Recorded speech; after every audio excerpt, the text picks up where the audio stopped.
You're all set. Thank you, Katie. So I'm calling the select board meeting to order on Wednesday, September 14th at 9:18 a.m. 4 members are present. It's a Zoom meeting. Ms. Braccio is not here yet. Okay, so we've got a one topic agenda. We're going to do public comment after we review the proposed letter to Mass Housing. And then we're going to go into executive session to discuss the proposed new police chief's contract. So very simple. Okay, so I've talked to Mark about, how to do this efficiently. As we all know, Sam and Vanessa have drafted the letter that we were sent on Monday. Great letter, Sam. To the point, very well written, and highlights what I think we need to. So I think it's a really good letter to start out with. So to try to be efficient, we're going to go around and get comments from everybody but Sam. I assume, Sam, you're happy with the letter as it stands? There are a few little wordsmithing nits that I would change if I had a chance at it, but not big. Well, you've got a chance, so then you can do that too, because I've got, I'm sure we've all, us, we're going to have some wordsmithing, and then we probably have some substantive stuff too. There she is. Hey, Lisa. Good morning. Sorry I'm late. I'm just in the middle of a migraine, so I apologize. Oh, I'm sorry too. And we haven't done anything, Lisa, but say hello, and we're ready to start the letter, so you haven't missed anything. Thank you, Okay, Kathy. I'm sorry. Okay, so what I was going to do is do it in the order of where I think you've got the least comments to the most comments, which may sound a little backwards, but I've got a reason for this. Then what we're going to do is Melanie is going to take those comments. She's going to do a track change document. This is on Word. She's going to do the track changes with all of our comments and send it back out to us after the meeting with the track changes and a clean version. So you can see what it looks like if all the track changes are accepted. So if you've got a problem with what someone wants to do, you need to say so at this meeting, because if you don't, it's going to go into the track changes letter. Okay. Anybody have a problem with that process? I'm just trying to make this as efficient as possible. It's hard to edit a letter with the group. Okay. So far, so good. Yep. Okay. All right. So my question Andrew, I'm going to start with you. Do you have a lot of comments? Do you have a few comments? I have very few comments. I thought that it was good. I had a question about at the top of, I think some of the points are more compelling than others, but it's important to include everything that's been, that reflects the feedback that we received from other town boards and residents. At the top of page 3, where you say previous traffic studies for a prior project on the project site can be used to estimate the project's incremental traffic burden to be in excess of 1,500 trips per day. And it's in a bracket. What is the source for that? Andrew, Yep. I put that in there because what I wound up doing was an estimate. I think that, as I vaguely recall from the prior traffic study, the appeal group the developer did a traffic study and had some very low number, like 500 trips a day or something like that from the previous project. The appealing group came up with a number of, I think it was like 3,000 plus. I didn't actually have access to those numbers. Sam, if you take a look at the court decision, the judge goes through all that. So he's got a pretty good summary of it. And the 3,000 includes the assisted living and the hotel. Exactly. Yep. What he agreed to use in that decision was 993, I believe. We can see the exact number. He said that's what he gleaned from looking at both reports, both the defendant and the plaintiff's report. So he ended up saying, I'm using 993 as far as what I think is the additional daily trips from just the Park Central V1 project. Mm-hmm. And that one had how many housing units for this? That one had 180 40B and 139 condo. Yeah. So that's more than 200, right? More than Yep. 200. Yeah. Yep, definitely. So what I was trying to do was to sort of estimate based on those numbers what a reasonable ballpark number was, and so I defer to others in terms of how you want to use the math on that. But it seems to me at least 1,000 And whatever we put, we need to have some rationale to justify. But Well, Andrew, again, you're the attorney here. The judge has said, high nines, right? So if we said in excess of 1,000, it would be certainly consistent with what he thought the right answer was based on looking at both studies. Yeah, I just think it's got to be something that's, credible and that has a basis. So that sounds fine. And then you could also put in potentially significantly higher according to other competing studies or something like that. It would certainly be significantly higher with anything else that's planned on there, which of course is being pointed out here, I think very well. Just don't know. Going from 900 something to 3,000 something is quite different. Yeah. Another thing that one of the reasons why I really don't have that much substantive comment is because I also attended the site visit, and Mr. Busby, who also was the recipient of the letter back in 2000 and what was it, 13 or 14 about this. Every single one of these is going to be familiar to him, and also a lot of these comments were addressed at that site visit. Concerning the last bit, excuse me, Andrew. Okay. So should we put 1,000 in there as the current number for the? Can I okay, make a suggestion on this piece? I think we should go with what the last decision had, so we have a number to back it up, but then also say we're unclear on what the rest of the parcel will have, and so we're expecting it to be a much larger number than the 900 that's estimated from the actual plans that we see. So I agree with Chelsea. Why don't we footnote it? Put, approximately 1,000, right? And then footnote it and just absolutely put the number that the judge concluded was the right number. And also point out that, the other 87 acres, based on the first version, was going to add another 3,000 to it. So just put the numbers actually that were in that decision, because I don't know if Mr. Busby is going to go back and read this decision. He's already read it, but those numbers come straight out of that decision. Yeah. Yeah, I guess I normally would prefer not to use footnotes because somebody's got to go down and read the Yeah. bottom page versus a parenthetical. Okay, so I'm okay, Yeah, fine. that- Either that way. point.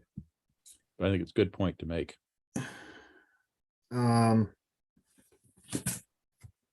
So I'm sorry, Andrew, not to interrupt, but just a note. So Melanie is in the background checking all of this off and that. So if there's something specific, to make sure that we get it in the letter the way the board wants it, I just want to be specific. So we're talking about approximately 1,000 trips per day, but is there any more detail that we want to put in there instead of, as Sam suggested, footnoting it? Yeah, We do, and we've agreed what it is, Mark, and I will give that to Melanie when we hang up. I've got the court decision right in front of me. I've got it highlighted as far as the Okay. numbers. So I can Okay. give with the other four members' consent, I can add that parenthetical with the exact numbers in the court decision. Okay, all right, And- thank and you. I saw per day parenthesis, then per Chelsea's comment. This does not include potential traffic from Yep. the other 83 acres in the site, which could be considerable or something like that. Well, I was going to put which in V1 was estimated to be the exact number that's in here. The judge puts that in the decision. Okay. All right. so do you want to just conclude this by talking about exactly what that sentence should say before moving on to the next topic, or Kathy, you want to just do it separately? Either way, I can do it. I think I know. So you're going to see it again. Remember, you're going to see this again. It's not Okay. being signed until we'll look at it one more time on the 20th. So you're going to see it again with the changes in it. So either way, I would say something like previous traffic studies for a prior project on the project site estimated the project's incremental traffic burden to be approximate, or to be at least blank, put in the number from the decision, trips per day, comma, and there were other competing studies which suggested the incremental traffic burden would be significantly higher, period. None of those prior estimates accounted for the significant additional traffic burden associated with contemplated future development that the applicant may be considering and about which the town currently knows very little or something like that. Okay, I got it. All right, good. So everybody's okay for me to take what Andrew said and add that to the letter? Okay, all right, okay. Next, Andrew.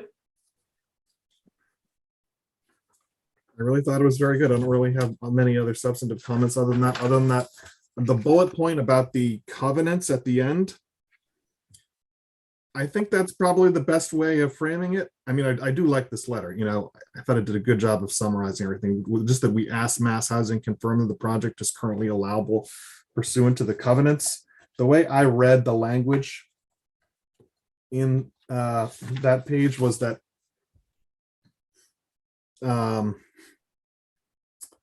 the developer, if the developer abandoned the prior project, the developer may terminate the agreement upon written notice to the abutters. And then after that termination had happened, then these other covenants would kick in, but I don't know whether there was ever such a notice of termination sent. So I We don't think think so. There's not. that's the best that you could say, I think, is the way And- that's framed there. Yep.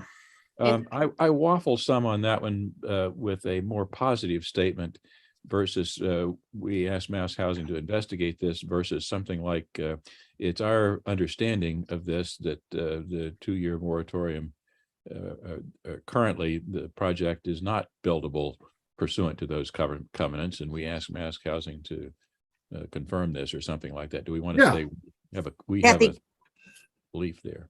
Go ahead, Can Lisa. I jump in here? Sorry. So I had spoken to one of the, and I'm sure others may have as well, one of the people that had signed on the covenant. And currently the covenant isn't terminated. And I think we need to be careful in saying that there's a 2-year moratorium. That's only if the covenant is terminated. I think there's 3 key points that if the covenant is not terminated, which appears to be the case at this point, it can only be up to 180 units. There's no access off Blackthorn. And the concept plan showed the townhouse, not the 120 units, but the big buildings being set further back closer to 495. So those were some of the 3 takeaways. So I think we need to be careful on how we word this, that there's a 2-year moratorium, because I don't necessarily believe there is. I think we should either be a little vaguer on this. I agree, Lisa. And I added vagueness to that, so I agree with you. Yeah, the covenants So, indicate there are conditions relative to the development site. Yeah. And we asked Mass Housing confirm that currently allowable pursuant to these conditions or these covenants. So Yeah, that's fine, Sam. after Mr. Tallerman sent us the email with his points in it, I called him and I said, I don't quite read this the way your points do. And he reread it with me. He said, I Mhm. see your point. So there is some cloudiness in this for sure, and negligence. We do think that the termination hasn't taken place, but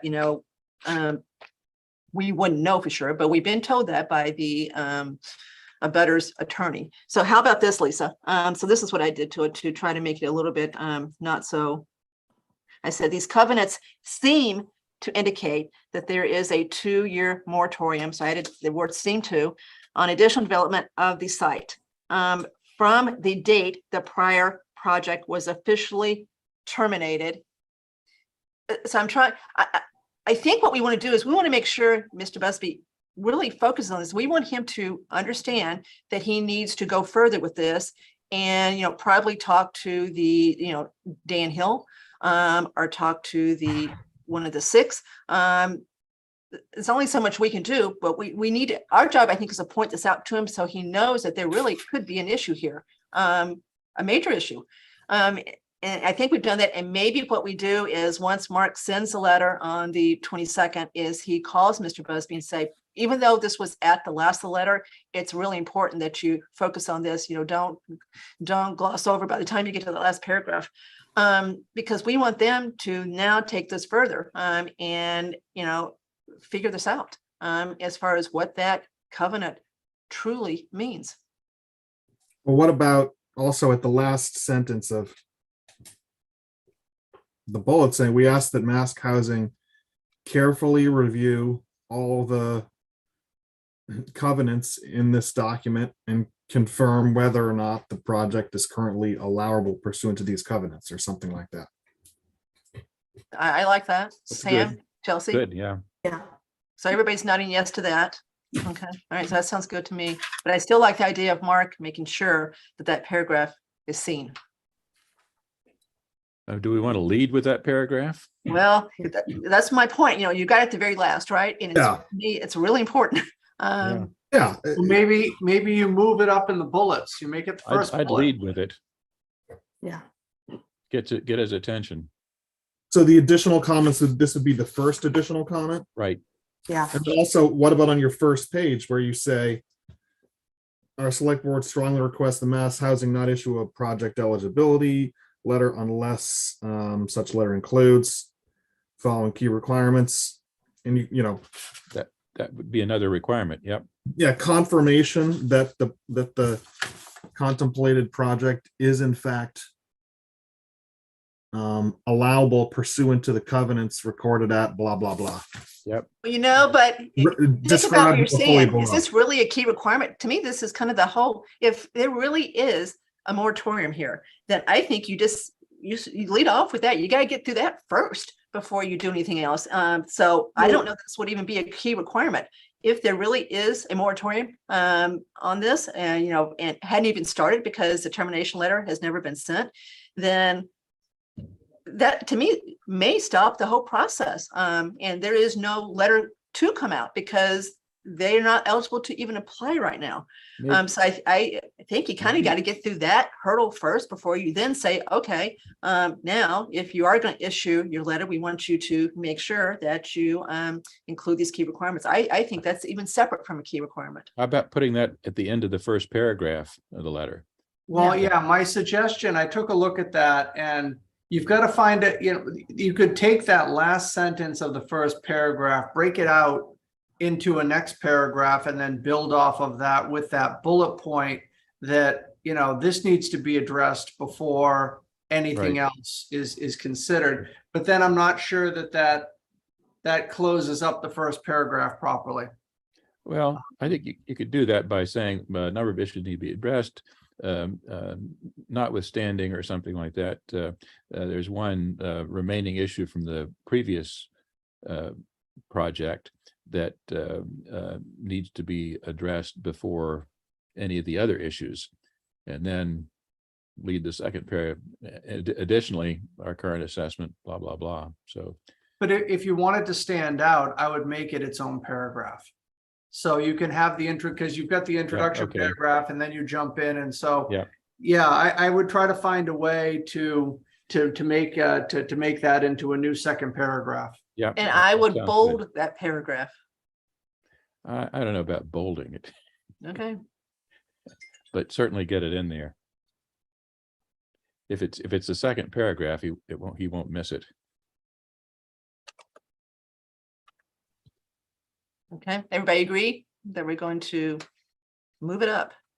Chelsea's nodding yes. Lisa, I assume you're a yes on this one. Yep. Okay. All right. Andrew, anything else? No, Okay. All right. Okay. So I'm going to do you last, Sam, because I assume that you've just got small things. Yeah. Give us your letter again. Chelsea? So my first one is under the key requirements, bullet 3. You're just missing the beginning of the parentheses.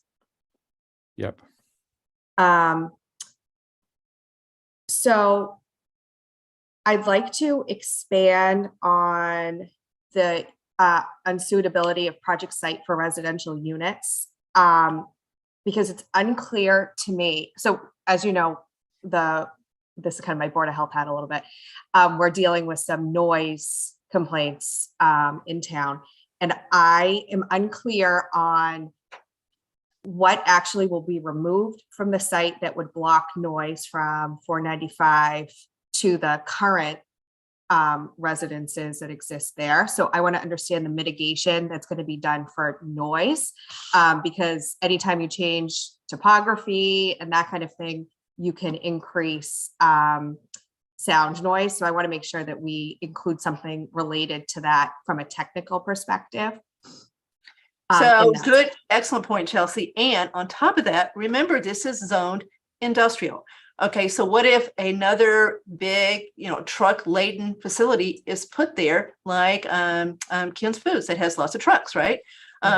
What's that going to do to the people? I mean, they're going to be really happy when they see what they've moved into, right? As far as that goes, if I were wanting to buy a unit there, I'd be really concerned about what was going to happen to the other acres before I committed, and ended up with something around me that I really did not anticipate. So I think that is a really good one to flush out as far as that goes. And we can, quickly talk about the example we're facing today, as far as that being a real issue that we are dealing with currently. So that's a really good one. So how would you change that, Chelsea? Well, that's the next question. Well, my suggestion would be you probably add something under the unsuitability of project site for residential units. Yeah. Right. And I would include things like unclear about how the topography is going to change, and expand on the proximity to 495. And you could even add in there something about, currently in town, we're dealing with this with that particular neighborhood on the other side. And it's been, a long process to figure out. So what kind of, I think the question is, what kind of mitigation are they planning to do to absolve any concerns there? To mitigate the noise issues. Yeah. Well, and we need to and I'm no sound expert, but I think what we would ask them to do is to actually model based on what would change the sound that would be received at the residences, including the new ones that they're suggesting. Not to overcomplicate this, but doesn't this dovetail into, we have no idea what they're doing with the rest of the site? Yeah. So what they're going to do with this piece and the impacts from this piece may seem okay, but it may not be suitable or sufficient depending on what else is being done. But True. whatever happens with the rest of the site is going to add noise as opposed to remove it. So if Chelsea's suggestion is followed up on and they model for this site based on current 495 noise, and it's a problem, then it's certainly not going to get any better with other stuff. So. Which does not even include the impact of whatever's going to else be done there. So I think we continue to emphasize there's still 83 acres hanging out there that can really change the character of it based on its current zoning as industrial. Okay. Right. All right. So Chelsea, do you trust Sam and Mark and I to get that in there? And you'll Sure. see it. Have a chance. Okay. Mhm. All right. As far as That's fine. I think you get my point. Yep, we do. So, Absolutely. Excellent point. Okay. Next is, okay, so the second bullet talks about the differences in the stories. But I didn't see that expanded on in the sections below, and I didn't know if we wanted more around that about, how it's going to be essentially double and what kind of, it's unclear to me from the plans, the type of light blockage that would happen at the current residences if you have a higher building between the sun and a shorter building. So I didn't know if we wanted to expand on any impact from that and how it doesn't really fit with the current layout of the neighborhood. From a light standpoint, Chelsea, the sun actually comes up sort of from the south there. So in other words, the 4-story buildings, I don't think are going to be blocking the sun as if they were, sort of to the north, to the south, if you will, of the neighborhood, and the sun arcs around on the south. I think that would be more of a factor, but certainly it has an impact, and it's not a bad point to raise to say, light shadowing or whatever on the neighborhoods. And again, I was trying to keep the quantity of text down a little bit. So I know. I agree that the size of the letter is good. He will read this letter, right? This is a readable letter. Right. That, you don't have to pick and put down. So I don't think we should expand the length of it, but adding, one sentence to, emphasize what Chelsea just said, as far as, we're also concerned about, the effect of a, twice as tall building on the light. That's not going to impact the size of the letter or length of the letter. I wonder where that would go. I'm not sure we do another paragraph or I something. mean, would you include it?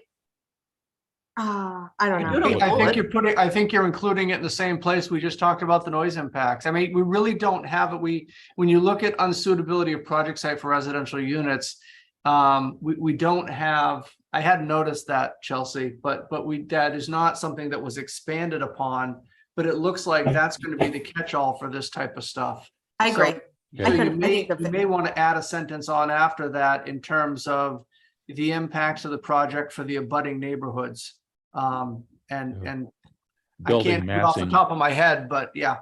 building massing could adversely affect, light and shadows for the, So Mark, are you saying add under additional comments, another bullet for this? no, Or are you saying No. go back to the No, bullet on page one? On page 2, Kathy, unsuitability of project site for residential units, where we just talked about, Chelsea was wanting to add the mitigation for the noise impacts, topography. I think another sentence at the end of that about the impact of the massing of the buildings on the existing neighborhood, or the abutting neighborhoods. for light access, whatever, yeah. Okay, I'm being dense here. Page 2? Page 2. Top point, unsuitability, another unsuitability. yeah, the- mention. Okay, sorry. Uh, Okay, I was looking for a bullet. Okay. All right, so we're going to add it there. Is everybody agree? One sentence about the light, Yeah. possible impact of lighting, detrimental lighting impacts. Massing. Yeah, I buildings, think what Sam had said, massing of buildings and impacting abutting neighborhoods. And then again, when it goes out, people that are looking for the particular change can see if that actually meets what they're looking for, and then we can change off of that. All right, so Chelsea, are you happy with that as far as where it's going and what we're going to say? Yes. Okay. Yep. All right. Okay. Yep. And All right. my only other comment was around, and I don't know if other people feel this way or not, but my biggest concern is the traffic and safety for this particular project. So I would like to see traffic before the other paragraphs in starting on page 2 on the additional context points. I just think that's really my biggest concern. I don't know how others feel about that. I think that's fine. I'm fine with that. Okay. Well, given the first bullet point of It's the page 1 first was bullet. traffic, it makes sense to do that as first. So I think that, and I think we all agree that traffic is number one. If that problem could be solved, and the whole project stay off Flag Road, we would probably be looking at this a little bit differently. So just as an overall comment, then should those titled sections line up with the order of the bulleting? So like you said, traffic's first, so then move traffic up, and then conversely make any other changes just to kind of make it line up. I think that makes sense. Yeah. Okay. Yeah. And just one other question, I think, for the board is nowhere in here, at least I didn't see it, Sam, do we request a lower number of units? No, I requested. Do we want to do that? More affordables, but didn't Right. request the number be lowered. But I mean, maybe we could put that in. I had some comment about building massing or something here. I can't remember somewhere, but we could request that.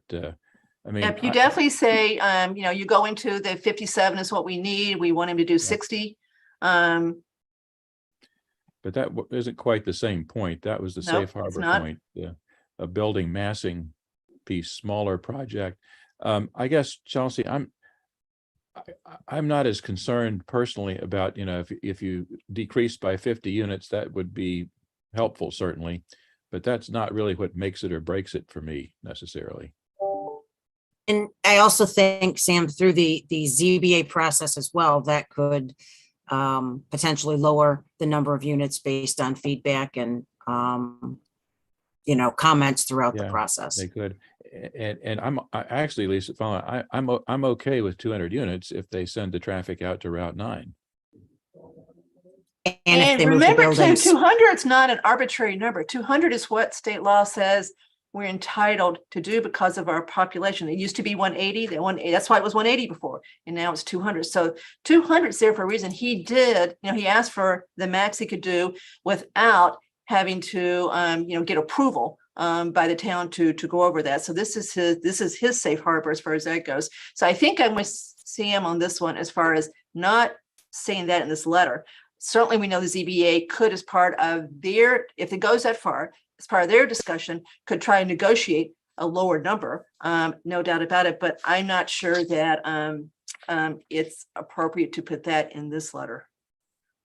That's why I I, asked. I care more about traffic than I do number of units, I guess. Okay. Andrew? yeah, I don't think that referencing a lower number is productive. Okay, Chelsea? Yep, I'm good. Thank you. That's it for you? Okay, all right. Ms. Braccio? Thank you. Just a couple of things that, again, I also thought that the letter was very well done and had incorporated a lot of the points and the feedback that we've heard from the public as well. One question I had was where we talk about, under additional comments, the 57 additional housing units. If we could just check with, I've heard kind of grumblings that we may actually be at a safe harbor based on land mass and different percentages. And I know planning's looking into that. If we could just, before the letter goes, have a conversation and see if there's any clarity on that. Because the 57 agree. units may not. So Okay. at least I talked to Dorian yesterday. Okay. Al Hamilton has asked to meet with us, and because he works with Habitat, right? So that's why I wanted to talk to her. And she got into what you just said, but I had no idea Okay. what she was talking about. I said, so she was going to send something as far, I don't think she's got it I don't think she understands it clearly herself. She said that, that's her Yeah. words, not me making it up. So that's news to us, right? That's really important too. If this other way you determine your numerator is, there's a different alternative that we've not done, and that if we did that, we'd be over it. We certainly should know that. So apparently Karina is on top of this. Yeah. So I agree that, so that was one of the things I was going to do today, is call Karina and say, would you please explain what Dorian was talking about yesterday? Yeah, yeah. So Yeah, and I agree think with you. it's a planning board. I think planning board is the one, and Karina are the one that found that, Kathy. So they would probably have a little bit more information on it. So, And no matter okay. what, let's say for a minute that we're wrong, that whatever it is, Yeah. it doesn't do anything. I think you should put approximate in front of the 57, because remember, they still don't have this number certified with the 2020 Right. Census. So it's still estimated right now as far as that goes. So I just put estimate in front of it, just to hedge your And- bet a little bit here. And I think it's worth asking Karina to check with DHCD on that. There is some sort of a land mass constraint there. I did a couple of 40Bs when I was on the zoning board, and as I recall, none of that came close to applying for us. But it's certainly Okay. worth double checking and getting a more official opinion from DHCD. They've got somebody there who actually tracks all that stuff very closely for all the towns, so that would be easy to verify, I think. And they might even have an estimate of what the 2020 census is likely to do for it. So any better data we can get on that would be helpful. But then Kathy, adding approximately gives us some wiggle room. So that would Well, be that's good. what I'm trying to get there. I'm trying to be, Yeah. very factual. So no one can say that, we embellished it, whatever. It's when it's approximate, it's approximate. So Mark, would you or Vanessa talk to Karina after this and ask her to send the select board a email that explains this alternative way to determine the numerator? Sure. Okay, or this percentage? And to follow up with DHCD to confirm what the current best estimate is for this. And to talk English, please explain it so we can understand it. Yes. Yeah. Versus engineering. Well, you get into your own world and you use terms that other people don't quite understand. So, because this is also really important. Okay. All right. So Lisa, that's your first comment. What's your next one? Under bullet 1 regarding the ingress and egress, I wavered on this one a little bit as far as if the language is fairly strong there, yes, but if there's a way to make it stronger. And also, should we incorporate into there something about only emergency access off of potentially Blackthorn and Terra as feeder roads to this. Because I certainly would not be in favor of sending traffic, flags bad enough, but sending it through neighborhoods. So I don't know if the board wanted to consider either making this language a little stronger if we can, and B, adding Blackthorn and Terra as emergency only access. That's why, Lisa, why I put either directly or indirectly there after flag. So in other words, if you go on Blackthorn or Terra, you got to get the flag eventually. No, but it's, I think just spelling it out for mass housing, as a resident, maybe reading this as well. I want to make sure that there's clarity for mass housing and the citizens as well. But again, it's up to the board. How would you If the do board that? thinks it's covered. So Directly or indirectly via Blackthorn and Terra or something like Yeah. that. very simple, Sam, but I think it's important to have that there. So I've got two thoughts on this one. Yep. We know that with Park Central V1, that the developer agreed to do what Lisa just said. He agreed for only have emergency ingress and egress for Blackthorn, right? The Yep. only ingress was going to be the new John Boland Road onto Flag. He agreed with that and agreed to a right-hand turn onto Flag from 7 to 9 a.m. So he already did that. So one might think that that is doable again under V2. We don't know. I mean, they started off with, the worst case, right? And then probably left room to negotiate, I would think. So I like the idea of making it clear that we certainly don't want that to happen, but I don't want to imply that we think Flag Road is okay by doing that. We still want it all Flag Road complete. So that's why, to me, there's a pro and a con for doing that. And this one's hard to get in here. And maybe this is a conversation with Mr. Busby directly. When Mass DOT started looking at this in 2012, where they came through and said, you saw the document that was attached to the license for Park Central Drive, where they said they were going to build the road themselves. It was going to be a state-funded project. You were going to have no egress from Park Central Drive at all. None of the building there, none of the Red Roof Inn. They were going to do a whole new road. They were going to spend $1.2 million on it. It was only going to turn right, period.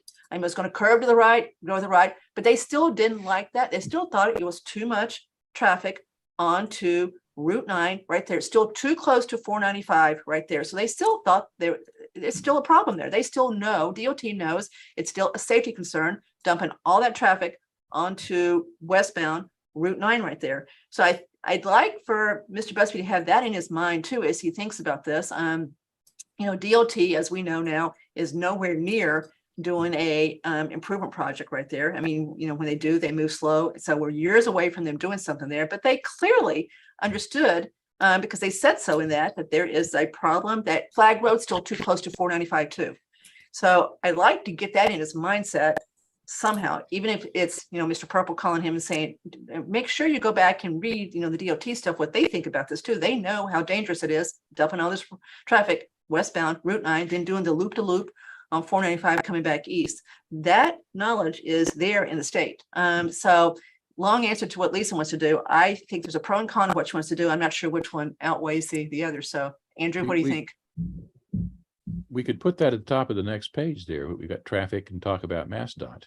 Yeah. Work that in. Yeah. Discussions with MassDOT, blah, blah, blah. I'm sorry. According to Mr. Semino, and I think Mr. Purple, who went to this meeting DOT, they were talking about a flyover of Route 9, go over and hit Crystal Pond and then come back east. So they had, grand plans as far as trying to solve this. I think it's a good point, but again, later on, we do talk about traffic. We talk about MassDOT. You might add a sentence or so to that part. And Kathy, if I could just add to, my concern is everything is up to interpretation these days. And I worry that if we aren't specific, somebody could interpret, well, you only said flag, whether directly or indirectly, and I interpret it as this. That's my concern. That Blackthorn's somewhere. Okay. Even though Blackthorn hits flag. Okay. Is everybody Yeah. okay with adding, we really don't want access through Blackthorn other than emergency as in V1, or do we want to go that far?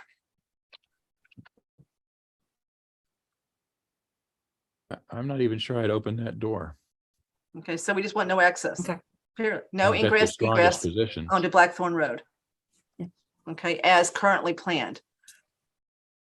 Yeah, I think that's the strongest position, and we can back off maybe if it turns out that's useful down the road. But Yep. Okay. Yeah, and Okay, Lisa? also at the site visit that Mass Housing attended, I mean, the applicant pretty clearly suggested that they're open to doing exactly that. So again, my inclination is kind of, I like the draft as it was. It was pretty kind of simple, straightforward. The more detail we get into and some of these things that are really more ZBA issues, I think it starts to weaken it a little bit. So that's why I think that we should just keep it the way it is. I mean, not getting into the detail about Blackthorn. And I mean, it's really more going to be a ZBA issue, and it looked pretty encouraging what the applicant said at the site visit about it. Okay, Chelsea, would you? I don't have a prefer to super get strong into- opinion about it, though. I mean, I think adding in parentheses and calling out Blackthorn doesn't weaken the letter. So I would be fine with adding Blackthorn in there and being explicit. That's fine with me. Okay, okay, all right, so that's what we'll do. All right, Lisa, next.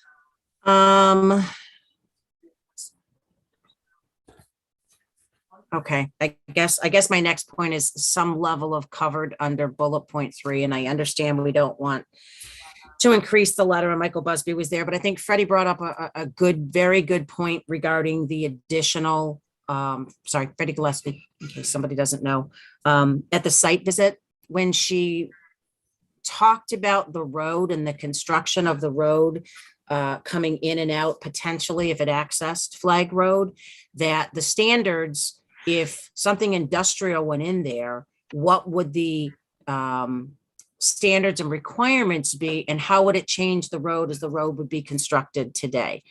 So, I mean, I don't know necessarily that's how we would incorporate it in this letter. I just thought it was a very strong point, you know, for Mass Housing to consider as well. The infrastructure would potentially change, and that's why it's so important for the town to have knowledge of what potentially could go on the additional 83 acres. So you're So talking about the how- bullet point, Lisa, on the first page? Yes, Okay. where it says, I just don't know if that encompasses it. And I'm just, again, for a discussion of the board to see what the board thinks about it, because it talks about with sufficient detail to allow the town to conduct appropriate impact review. Maybe impact review covers that, but I thought it was a real important comment that was made at the site visit. So, and if the You board could add thinks a that real that's simple covered, sentence, Lisa, you could add a sentence here and just say, the impact of the infrastructure impact to the other 83 acres could be significant or something like that. So we could highlight, we Okay. could emphasize that point by adding one sentence, I think, as far as what might be needed, depending again on what is planned for the other 83 acres. And I think that's a good point, Lisa. The bad news that I see there is that I don't think that has much impact on Mass Housing. Mass Housing is looking Yeah. at building the housing project there. And if they can get the housing project in a way that would leave the rest of the site, adversely impacted somehow, or require the developer to go back and totally rebuild the road or whatever, that's the developer's issue, I think. So It is, but something- Sam, this might give a, hint to the developer what we're looking, where Yeah. he might want to go with this when he sees how concerned we are about the rest of the acres. So maybe this is a message to Yep. him, as much him and they. It's, there's three people involved in this. and To I- they, as far as what we're trying to find out here. yeah, I don't think it- object to including that. Sorry, certainly. Sam. I don't object. and I to think including too, this letter is some of the first comments from the select board. And I think, for me, it was just important to have something along those lines on record, that it's, these aren't just the things we're concerned about, but on a Yeah. bigger scale as well. that. I'm fine so- with what Kathy suggested there, if that does it for you, Lisa. Yeah, that's fine. Good. And I guess that's it, Kathy, for now. Thank Okay. you.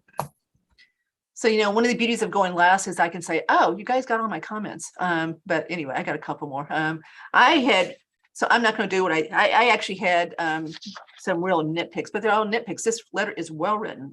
So I'm not going to do those. So I've got, I think, 2 subsequent things. My big thing was dealing with the covenant, and we did that. So that's done. Okay. I would like to add, I want to make sure that Mr. Busby knows that the primary reason, so we go to page 2, 1, 2, 3, 4, 5th paragraph, the second one under roadway infrastructure, where we talk about the heavy vehicle exclusion. I want to make sure he knows that the study that we did was undertaken solely because of the concern of residents on Flag Road. We started this with the 2020 citizens petition. But I don't know that we would have done the study if that citizen petition hadn't come forward to put a truck exclusion on Flag Road. That's how concerned about this road we are.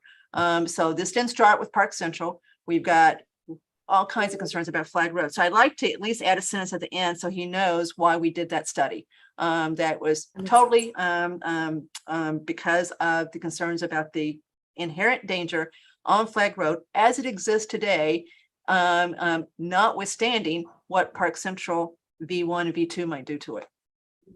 Okay with Agreed. that? Okay. Good point. Well, Okay. I think that's all I've got to second. I'm not going to go back over my little one. So I think we're in good shape.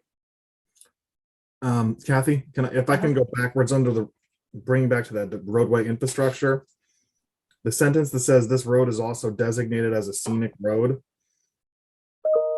I don't know what others think about taking that out, because every town, every road that was adopted as a public way prior to 1978 has been designated as scenic road. So it doesn't really, I think, if the applicant was asked to respond to this, that's one of the things they would say in response as well. Every road has been designated as scenic road. I think if you took it out and just went from saying how describing the road narrow, tree lined, and then get into this type of road is one of the primary reasons Southborough has been able to retain this bucolic character. It wouldn't subtract from what you were saying. I actually noted that too, but in a different way. Do we think Mr. Busby appreciates what a scenic road is, that he understands what a scenic road legally is? I'm sure he I think doesn't. Because I was going to like- add the site, I the like- chapter that it comes from. So I hear you, Andrew. But I don't know. I think I would leave that in there. I like the So concept. even though, yes, it was an automatic thing, if we had gone through and picked the roads that are truly scenic, Flag Road would probably be number 1 on the list almost, certainly top 5, right? So it is a scenic road, whichever way you define it, whether it's, by statute or by just looking at it. So I think I would leave it there. I agree, Andrew, that it probably doesn't make a huge amount of difference. On the other hand, I am compelled by the terms. Sounds Irrational. like I'm the only one, so it is what it is. You may lose this one. Chelsea, what do you think? I'm indifferent on it. Lisa? I prefer it stay. Okay. All right, so it sounds like it's 2-1-1. Andrew. 3-1. No, so I'm 1. So 3-1. I lose. So, I'm going to yes, move on. overwhelming majority on that one. Okay. All right, so we leave that in there. All right. Okay, so everybody has spoken. Anybody else have anything to say before we reiterate what we're going to do from this point on? Yeah. Kathy? Uh-huh. One small nit for me in the key requirements, second bullet points. I would. Oh, remove sorry, Sam, I existing. forgot to go back to you. Sorry, That's go ahead. okay. You got everything else. I would remove existing, just say abutting residential neighborhoods, Okay. redundant. As I looked at it again. Now, Sam, the structure of it where the ask is that there not be a approval letter unless the letter includes these key requirements. Is that, I like the idea, but did you base that off of anything, or is there any precedent for that, or? That was midnight inspiration. Okay. Well, that was my question to Mark this morning. Is this, Yeah. it's So a key I'm- requirement, you've got it capitalized as if it's there someplace?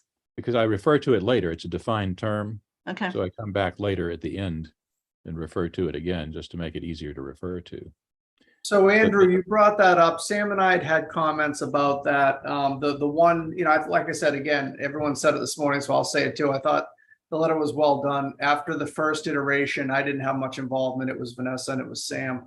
But in that paragraph that Andrew points to, not issue a project eligibility letter for the project unless any such letter includes at a minimum. And that terminology includes is included in almost the last paragraph as well. My question to Sam, and we didn't come to an understanding on it, was whether include should be addresses.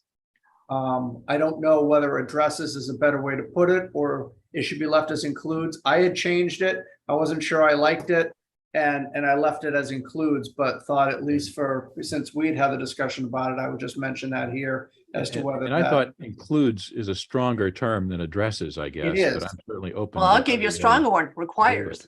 How about requires? Yeah, which would be okay with me too. So Andrew, if there's a better way to say that to make it more pointed, because what I was trying to do was sort of hit them between the eyes to start with, say, here's what we want. And But from Kathy, from an English perspective, I don't think you want to use requires twice inside of 5 words. Well, I would agree with that too. So why I actually like this and the way it was worded was Mass Housing can disregard anything they want within the letter, but I think it was a strong position of the board, the way that it was worded. And he knows that those bullet points are important to this board and they're key to us. So whether he disregards it or not, I actually liked how strongly it was worded. I don't have any changes to that. I just wanted to ask whether there was any precedent for it. no. I think we may be making precedent here, Andrew. The only thing I thought of was a parenthetical after it, say, Mike, go back and read this again. We really care about this.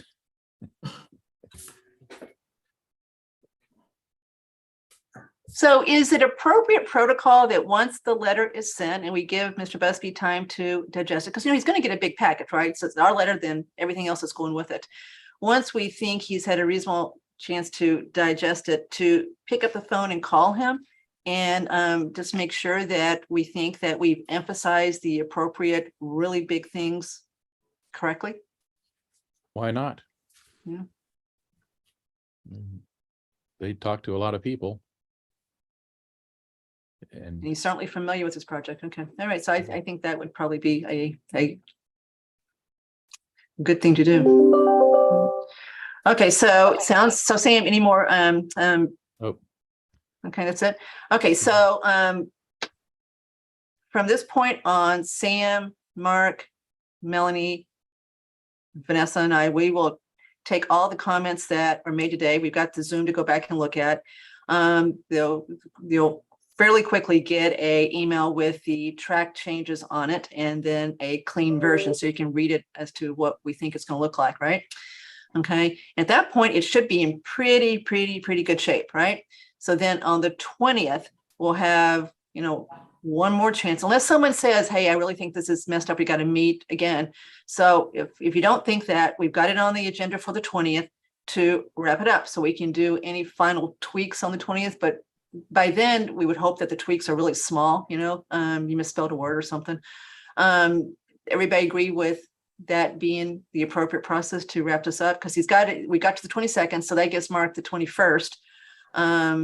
Of course, he's trying to get the warrant off to the publisher too, or to the printer. So it gives them the 21st to truly, get it ready and send it off electronically to Mr. Busby.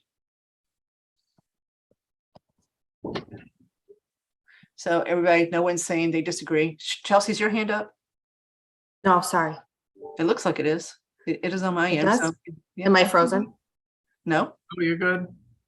but So I'm Kathy, just in what you just said, did you address whether this should be on the consent agenda or on another part of the? oh, it won't be on the consent agenda. Okay. We'll have it. It'll be a separate topic, right? That we'll have. So we've got, by then you should have a clean copy you've read, and you've either got hopefully really small changes or you're happy with it. And then it'll that'll be in the give. packet. Go ahead, Sam. It'll be in the packet for people to look at. Yes. Mhm. Mhm. And we gave, the public Southborough to the 12th to comment. That has passed, right? So we should have all the comments from people who wanted to comment. We got some, very good letters. Very Um, thoughtful, yeah. Yep. We should hire a couple of those people. Really, Did a great job. really. I agree. So it'll probably be a fairly big package when it goes in. Okay, everybody happy with where this is ending up? Okay. All right. Do we have anyone in the public? So No crowd. 0 and 0, right? So I guess no public comment. So just to be clear, no public comment. Okay, so let me make sure I do the next thing right.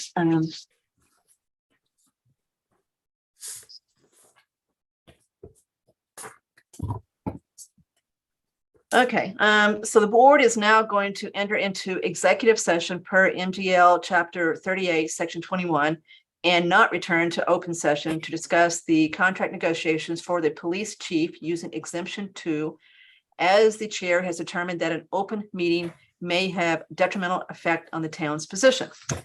Okay, now the motion that I'm going to make is to move to go into executive session to conduct strategy sessions in preparation for negotiations with non-union personnel and not reconvene in open session. I'll second. Okay, any further discussion? Okay, we're on Zoom, so roll call vote. Chelsea, Aye. Sam, Aye. Lisa, Hi. Andrew, Aye. and Cook is aye. So 5-0 to go into executive session. Okay, so I assume we got to wait for a minute to get the okay.